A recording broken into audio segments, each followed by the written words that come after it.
Joseph Vijay எனும் நான்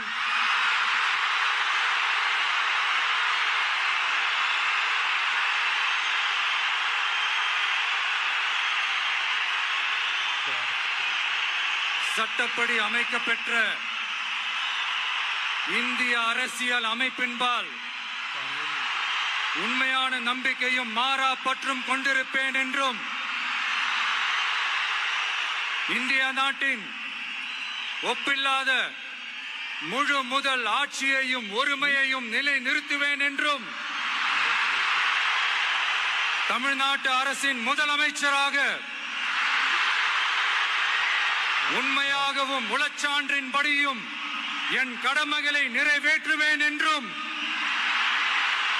அரசியல் அமைப்பிற்கும் சட்டத்திற்கும் இணங்க அச்சமும் ஒருதலை சார்பும் இன்றி விருப்பு வெறுப்பை விலக்கி பலதரப்பட்ட மக்கள் அனைவருக்கும் நேர்மையானதை செய்வேன் என்றும் ஆண்டவன் மீது ஆணையிட்டு